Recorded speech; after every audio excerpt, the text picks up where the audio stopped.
تعالوا بقى هنعمل شوية كباب حلة حلوين كده بمناسبة دخول العيد علينا. كل سنة وانتم طيبين. اي حد طبعا عايز يعمل كباب حلة في العيد او يوم الوقفة بالليل او يفطر بيه الصبح مع الكبدة والاضحية. تمام، ده هينفعك ويبقى كباب حلة معاكي حلو جدا، بالذات للحمة اللي هي تبقى بتاع الضاني او اللحمة اللي هي الدسمة شوية. يلا نبدأ بقى ونقول بسم الله. ما ننساش نعمل اشتراك ولايك وشير للقناة عشان يوصلك اي جديد، ودعمكم معايا بقى كده وربنا يسهل يا رب. هنا معايا كيلو لحمة مقطعاه طبعا. المهم تكون لحمة بقى يا حمرا دسمة او فيها سمين زي ما انت عايزة وبتاكليها.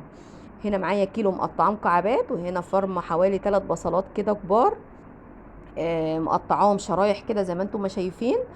وهنا معايا فلفل حراق على فلفل رومي وفصين توم برضو مفرومين. وهنا حبايه طماطم بشراها، هي انا بقول لكم حبايه واحده بس.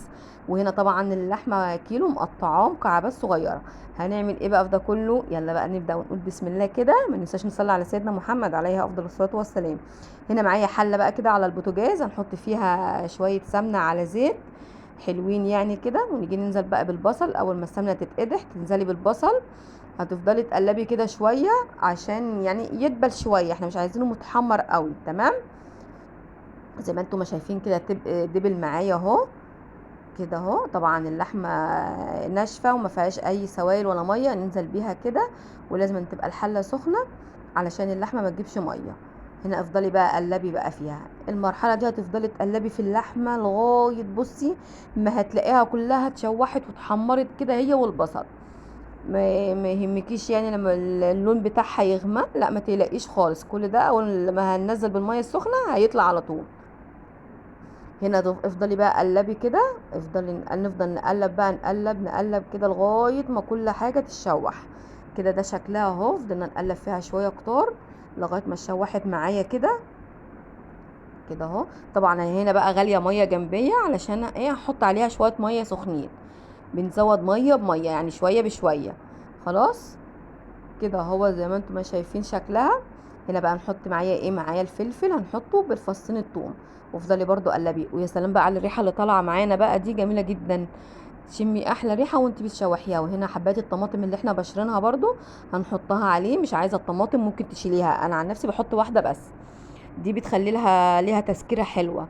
هنا بقى قلبي كل الخليط ده مع بعضه كده، وافضلي قلبي شويه لغايه ما تلاقي ريحه البصل وريحه اللحمه وريحه الفلفل والطماطم كله طلع كده وشميتي ريحه حلوه قوي. هنا هنفضل نقلب بقى كده. لو وصلتي معايا لغايه هنا صلي معايا على سيدنا محمد عليه افضل الصلاه والسلام، وقولي لي بتتابعيني منين بقى. هنا معايا بقى نص معلقه سكر هنحطها عشان اللحمه طبعا تستوي معايا على طول، ونص معلقه فلفل اسمر، ونص معلقه كمون، وهنا ربع معلقه اللي هي البهارات السبع بهارات دي. وقلبيهم بقى، افضلي قلبي كده وخلاص. قلبي تقلبتين والميه السخنه هننزل عليها. ما تقوليش بقى دي الحله اتحرقت ولا مش اتحرقت، لا كل ده هيطلع معانا دلوقتي لما نحط الميه السخنه. كل اللي في جناب الحله ده اول ما هنحط الميه السخنه مع غليان الحله كل ده هينزل. طبعا ده هيدينا بهاريز بقى في الصوص بتاع كباب الحله ويبقى معاكي حلو قوي كده. الميه اهي خلاص نزلنا بيها زي ما انتم ما شايفين.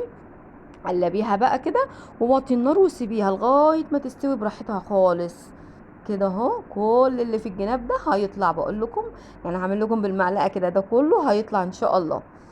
إيه كده قلبيها بقى، وهتاكلي احلى كباب حله ممكن تعمليه بالطريقه دي.